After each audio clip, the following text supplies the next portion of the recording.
Hey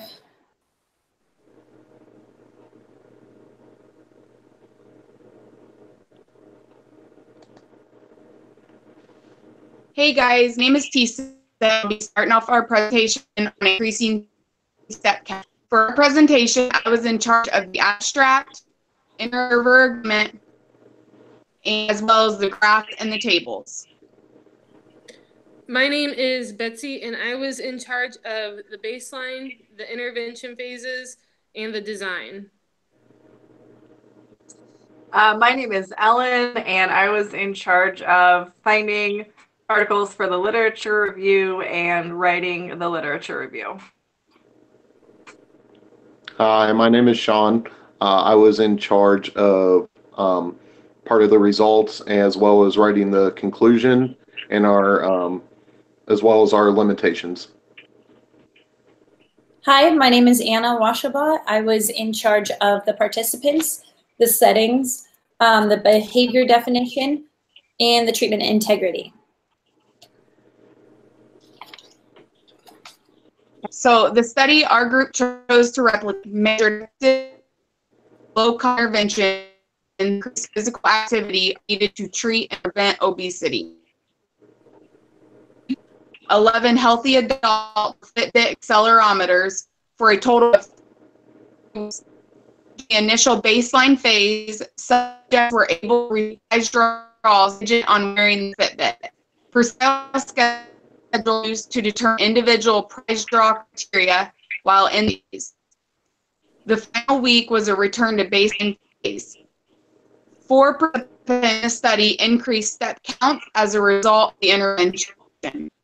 Also, 1 participant in our group started his intervention after 5 days of baseline data because his data was stable. The purpose of our study was to evaluate the effectiveness of enterprise reimbursement on meeting step criteria and to use a bout analysis to direct structure of behavior change. The results from the study will be discussed later. Okay, so I think that Tisa was cutting out a little bit, so I'm going to kind of reiterate some of the things she said. So in the study that we replicated, there were 11 healthy adults that wore Fitbits for 3 weeks. During baseline, they were able to receive prize draws if they were wearing their Fitbit. The final week was a return to baseline phase after the intervention phase. And during intervention, percentile schedules were used to determine individual prize draw criteria while in that phase. In the study, 4 participants increased step counts as a result of the intervention. And in our study, 1 participant in our group started his intervention phase after 5 days because he had stable baseline data. So the purpose of the study was to evaluate the effectiveness of intermittent prize reinforcement on meeting step criteria and to use a bout analysis to characterize the structure of behavior change. So we looked at articles that examined both the independent and dependent variables in our study. So obesity is a major public health problem in the United States and other developed countries.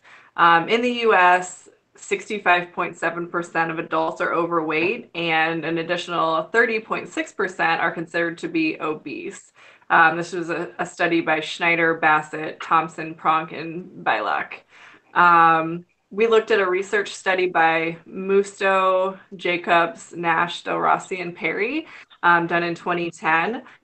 It discussed metabolic syndrome, which is basically the presence of cardiovascular and metabolic risk factors. It affects 27% of adults in the United States, and it includes characteristics such as abdominal obesity, high blood pressure, and elevated fasting glucose.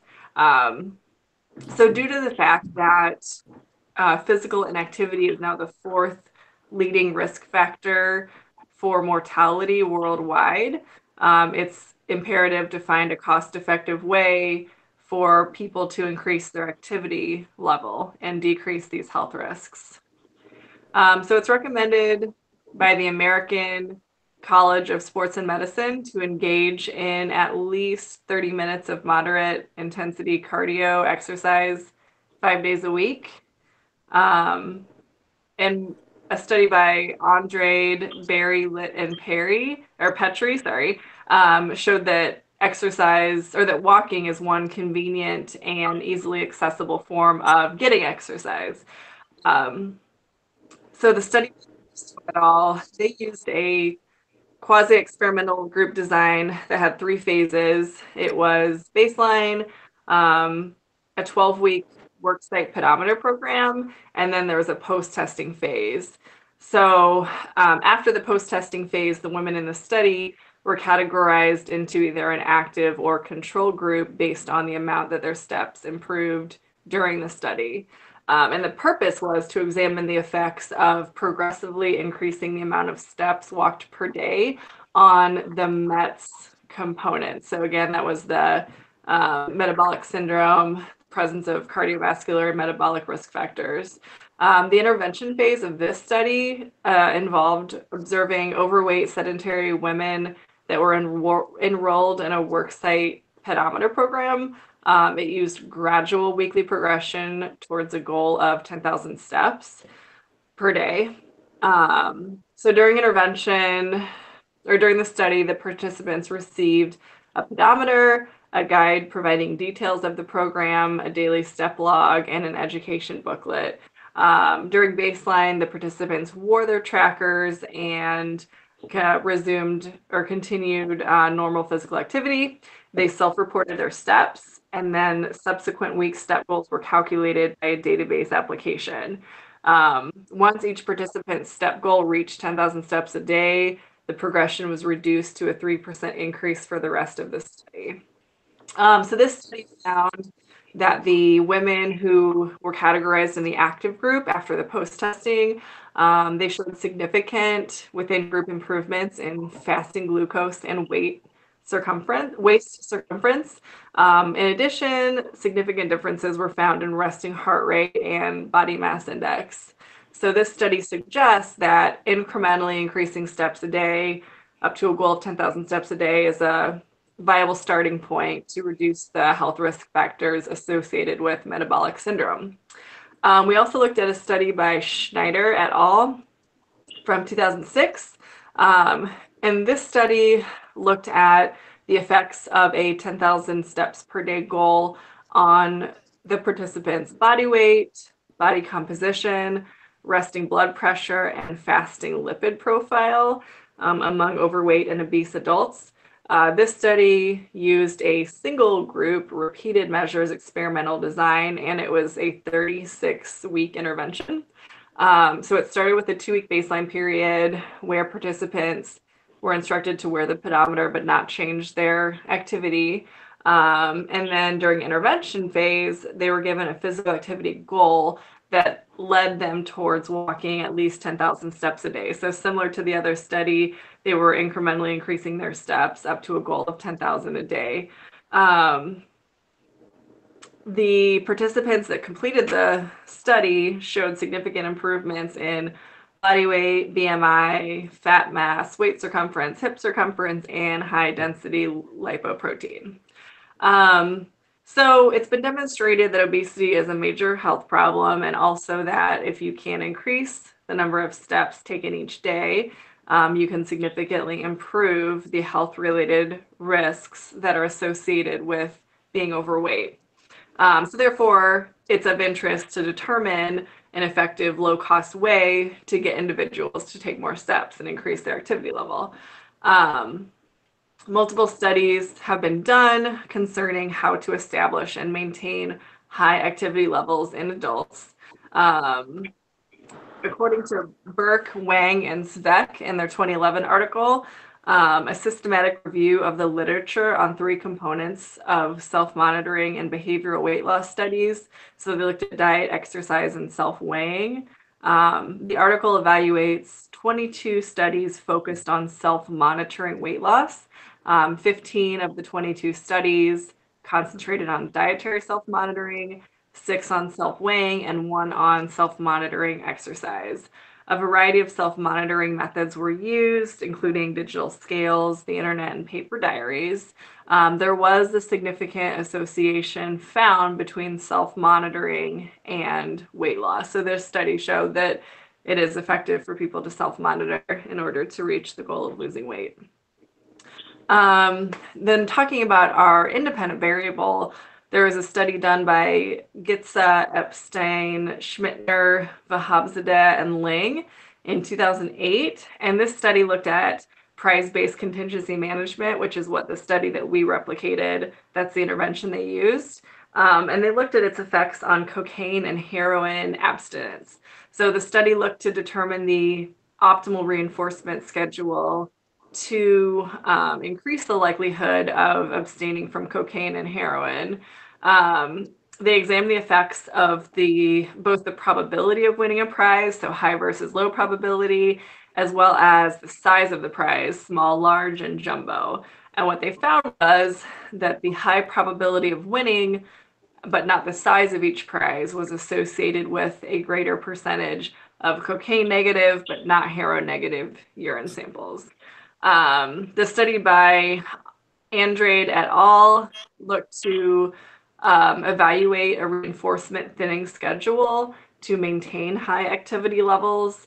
So their study found that monitoring plus reinforcement thinning did maintain high rates of walking when it was in effect, but after it ceased, the group did not differ from the monitor-only group. So this suggests that monitoring plus reinforcement thinning may be a low-cost way to at least extend the benefits of reinforcement interventions. So then the study that our group chose to replicate measured how effective low-cost interventions are needed to increase physical activity, and these can help prevent and treat obesity. So in the study that we looked at, it was by Washington, Bana, and Gibson. 11 healthy adults wore Fitbits for 3 weeks. So during the baseline phase, week 1, subjects were able to receive prize draws for wearing the Fitbit. Percentile schedules were used to determine prize draw criteria for each participant while in the intervention phase. And then there was the intervention phase, and that was a week long. The final week was a return to baseline phase.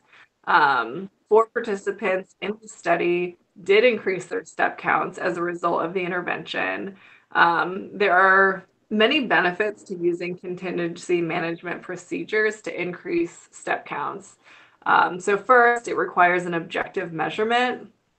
So it increases the probability that the appropriate behavior is being reinforced as opposed to reinforcing self-reports. In this study, the gradual shaping of increased physical activity occurred as opposed to a large shift in behavior. So I think that can be helpful in the ability for their participant to maintain the behavior. And in this finally, it provides relatively frequent reinforcement of desired behavior. So although naturally reinforcing consequences of increased physical activity occur, so weight loss, decreased health risks, feeling better, these are delayed, and the punishing consequences tend to happen more immediately. So pain, trouble breathing, fatigue.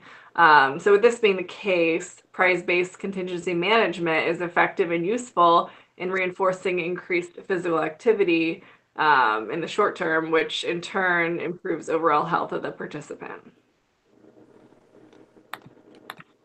Okay, so now we will discuss our replication of the Washington, Bana, and Gibson 2014 article that Ellen just explained. So our participants were all students of the Ball State University course SPCE 611, and there were 5 participants, 4 were women and 1 was a man. They were all between the ages of 28 and 36.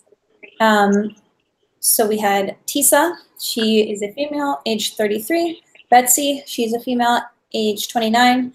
Ellen, female, age 36, Sean, male, age 29, and Anna, female, age 28. All of the participants agreed to be subjects of the current study as they were interested in increasing their exercise level. They were not pregnant, and they did not have any reason to avoid physical activities. And those were all the requirements in the original study as well. And all of our participants read through the Washington, Banna, and Gibson 2014 article and were made aware that this is a replication study, and they were willing to participate. And then the setting of our study. So this replication study took place in each participant's hometown in Indiana. The study began on June 3rd, 2018, and data was collected for the following 21 days. Participants used the internet and their cellular phones as a virtual meeting space to check in, submit their behavior data, and obtain inter-observer agreement, as well as ensure treatment integrity, which both of those will be discussed later in our presentation. So the behavior that we defined and observed was a step. And so a step is defined as picking up a foot, moving it forward, and setting it down in a manner that propels the individual forward when they are in a vertical position. The behavior being measured is the step activity, which is the number of steps taken by an individual per day. The data that was taken was measured using frequency as measured per the participant's Fitbit step tracker. And now Betsy will talk about the design. During this replication study, we used a reversal design. So we used the steps to measure, we measured steps before an intervention, during an intervention, and after an intervention. So we had baseline, intervention, and then return to baseline. During baseline, during the first baseline, the participants texted a picture of their Fitbit device to a group text by 11:59 p.m. The first baseline phase lasted for 7 days, and each participant received a daily prize this week for wearing their Fitbit. During the treatment phase, participants ranked each of the days in baseline from 1 to 7, 1 being the lowest and 7 being the highest in number of steps. In order to qualify for a ticket during the treatment phase, the participant needed to meet or exceed their schedule of reinforcement. Each day the participants were successful in exceeding their steps from the week prior, they received a ticket.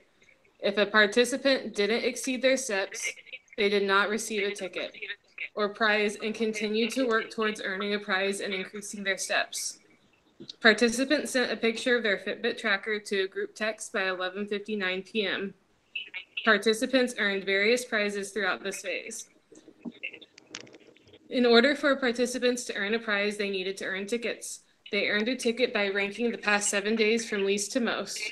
Each participant had a different schedule of reinforcement based on the percentile schedule of reinforcement from the Gälbecke article in 1994. 50% of the tickets were verbal praise, and the other 50% were bigger prizes, such as gift cards to various coffee shops. Since participants were in different cities, one participant had the prize bowl and drew the tickets for all participants. Participants received varying amounts of tickets ranging from 3 to 9. Prizes were drawn at the end of the week from a bowl. The participants received the reward either through a live chat for verbal praise or email for monetary gift cards. Return to baseline was similar to the first baseline. Participants wore a Fitbit activity tracker. Participants received a prize for wearing their tracker. During this time, the participants sent a picture of their Fitbit tracker to a group text by 11:59 p.m. Following baseline 2, participants turned their data into graphs and showed which phase their steps were highest in. For inter-observer agreement, during each phase, all participants measured IOA by taking a picture of their Fitbit step tracker and sending it to a group message at 11:59 p.m. every night. Also, each group member accepted a daily step challenge. Every morning at 10 a.m., all members were required to sync their steps from the previous day to ensure that the picture was sent was accurate.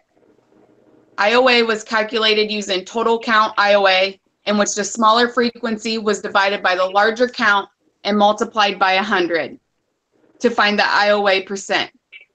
Results for IOA data for group members was at 100% for all members across all phases.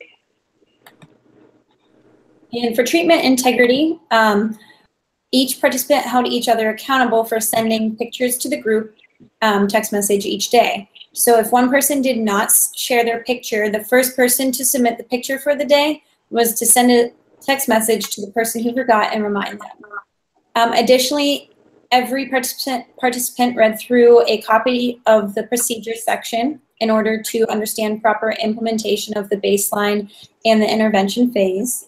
Participants also held each other accountable for receiving and redeeming a ticket for each day that met prize pool criteria. The use of IOA also ensured treatment fidelity, and in that each participant was held accountable from the other group members to adhere to the procedures every day. And the daily step challenge was also used to ensure treatment fidelity, as participants could verify each other's steps. So now we will discuss our results by sharing our own graphs. We will start with Tisa.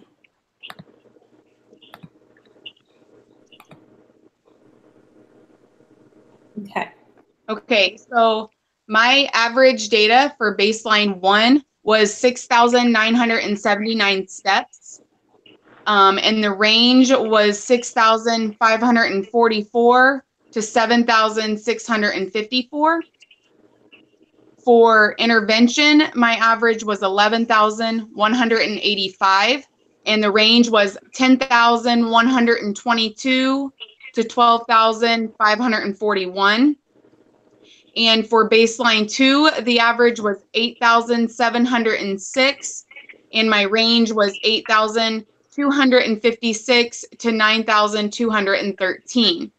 Baseline data 1 data set shows slightly increasing trend at a moderate level. Intervention data set shows an increasing trend at a high level. And baseline 2 shows slightly increasing trend, and again is at moderate level. At phases, my data was stable. So some of my personal limitations that I encountered during our presentation was that I have a 7-week-old son, and it kind of depended on how he was feeling, whether we were walking around and I was trying to calm him down or we were doing whatever. I also have 2 older kids that are on summer break, and we went to the zoo, so that affected my step count as well. Okay. And now we have Ellen's graph.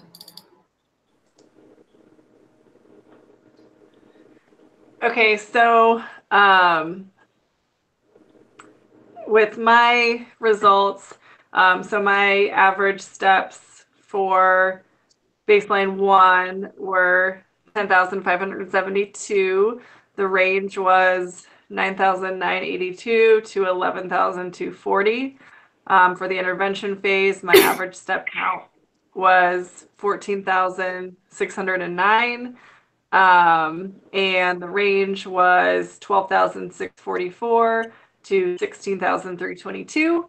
For baseline 2, my average step count was 10,993, and then the range was 9,472 to 13,486. So looking at my graph, in my baseline 1 phase, my data is pretty stable, low variability, kind of a stable trend. And then in the intervention phase, it is a slightly increasing trend. And then after the intervention phase, in this baseline 2, it's a decreasing trend in the amount of steps. I think that my two main limitations were that at work, I sit at a desk, and so there's a certain amount of time in the day where I need to be at my computer and I don't have the option to walk around. And then also, I go to a gym a few days a week where we are doing physical activity, but it's like weightlifting and not taking a lot of steps. And so there were times when I was working out, but it wasn't resulting in getting many steps. And then I was too tired to walk or run. So that was my results. Hello. I'll let my graph get pulled up. My baseline one average was 8,516 steps. My intervention average was 11,905 steps. And my baseline two average was 8,125 steps. I was one of the few people that had a lower baseline two average than their baseline one, even though it wasn't that wide of a margin. However, I kind of think it speaks a little ill of the generalization over time effects of the study. However, virtually every other member aside from Betsy showed an increase in baseline two. So I guess that was just our personal experience. The original study showed increased baseline two data across phases, or compared to their intervention phase. I mean, my range for baseline one was 7,517 to 9,750 steps. My range for my intervention was 10,142 to 13,019 steps. And for my range for baseline two was 7,863 steps to 8,903 steps. As far as my averages go, those very comparable to most of the averages for the our original study. Most of the people in the original study were in the 8,000 range for baseline one, and the 11,000 step range for the intervention, and then back to the 8,000 range for intervention two. Most of my data remained very stable across all phases. I did stay in the intervention phase a little bit longer just because I did have a little bit more variability to my data than the others did, I think. And you can definitely see an increasing trend during the intervention phase for my behavior. And now Anna will talk about hers.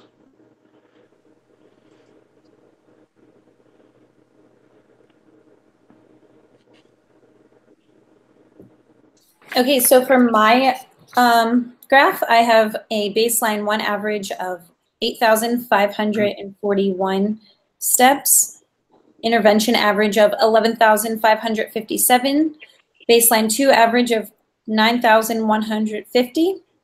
My baseline one range was 7,118 to 9,640. My intervention range was 10,415 to 13,669. And my baseline two range was from 6,982 to 11,320.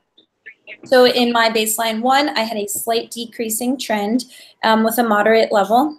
In my intervention phase, I had a slight decreasing trend with a high level. And with my baseline two phase, I had a decreasing trend with a high to low level. My baseline two average did increase from my baseline one average by about 1,000 steps, close to 1,000 steps. So that could show to be effective, show the intervention to be effective. But mainly my limitations, I think, caused a lower baseline one phase. So the main limitation that I had was that I went on vacation during baseline one and I forgot my Fitbit charger. So my Fitbit died and I had to rely on my phone for my step tracker, which I just have seen in the past to not be as accurate as the Fitbit. Also, I work in an office, so I had to really be cognizant of my steps, and during the intervention phase, I found myself getting out after work more and increasing my steps And I also had one pretty high day with a friend who invited me walking. And so in my intervention phase, I have one really high point, which I think could be an extraneous variable. And now Betsy will present her graphs. So when you see my graph, you'll see that there's really not much of a trend at all. It all stays pretty much the same throughout the whole study. During the intervention phase, I had some family go into the hospital, so that can account for the lower steps during that. And I also drive an hour one way to work, so that can also affect me not being able to get as many steps for 2 hours. My averages were pretty much within 1,000 steps of each other. My baseline 1 average was 7,178. My intervention average was 6,773, and my baseline 2 average was 7,102. And my ranges, again, are pretty close to each other. My baseline 1 range was 6,576 to 7,898. My intervention range was 5,869 to 7,762. And my baseline 2 range was 6,942 to 7,687. And throughout this, as you can see, my data was very stable. And now I will talk about the conclusions and limitations of our study. Our results were somewhat similar to the original study in that there was an overall average increase in the number of steps in our intervention phase compared to the baseline phases. This was also seen in our study that we were replicating. One notable difference, though, was that our data for all participants had much less variability to it than did the original study. It's difficult to say why this different exists. Since there could be numerous unknown variables that affected the original participants' step count. One could assume that the researchers of the original study were under time constraints since many of their participants would move to the next phase despite not having stable data. One similarity, though, is that one of our group members saw a little change, as she just mentioned, between the baseline phases and the intervention phase. This was mostly due to a family emergency, as she said, that was unavoidable. However, the original study actually had 2 participants that somehow got fewer steps than during the intervention phase than the first baseline phase, which we only had the 1. The original study also ran into many more complications than what our group did. 2 of the participants in the original study were unable to complete the study due to one participant dropping out without giving notice, and another participant unexpectedly lost her Fitbit and was dismissed from the study.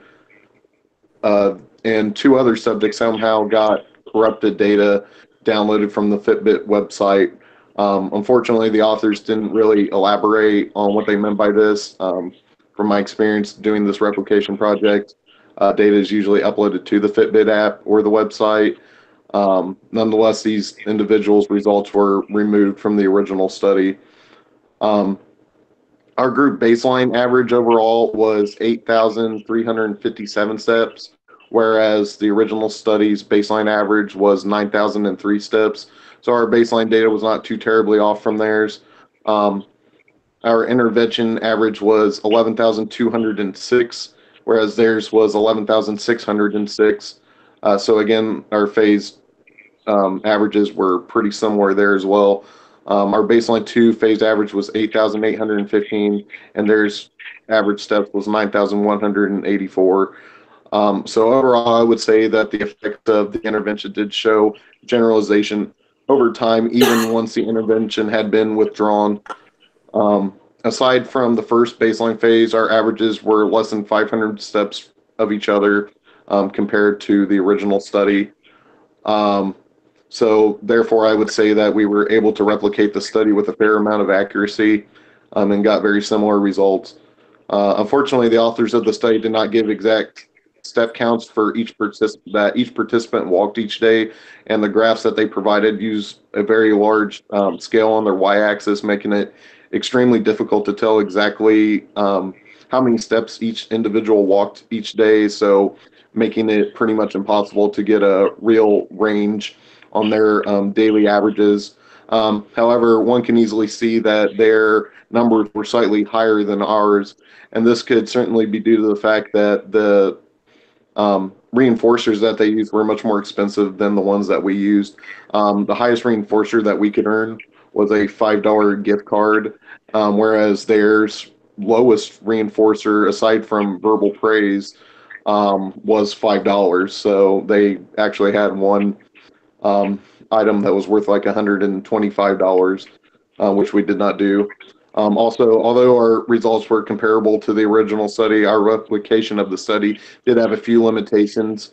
One big limitation is that we were not able to account for nearly as many variables as the original study did regarding factors that could affect step counts, such as like step length and also the active length of wearing the Fitbit. We did try to somewhat account for the active minutes that each person wore their Fitbit by having each member send a picture of their daily amount of steps to the entire group at 11:59 p.m. However, we did not really keep track of when our step count would begin.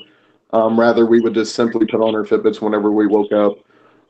Another limitation is that we ran into a few minor technical difficulties with our Fitbits. As Anna said, she didn't have a charger for a short time, and I think Tisa had battery issues at one point during the baseline phase. Although we were able to come up with solutions to these problems fairly quickly, it could probably be assumed that a few steps were lost along the way and didn't get recorded. Another limitation is that our group served both as the researchers and the participants in the study, which may have created a bias in the results, although using an objective measuring system such as the Fitbit helped to compensate for this. Overall, the intervention was successful at increasing our group's daily average to above 10,000 steps during the intervention phase, which was one of our goals. And that is the end of our presentation, and I hope that you all enjoyed it.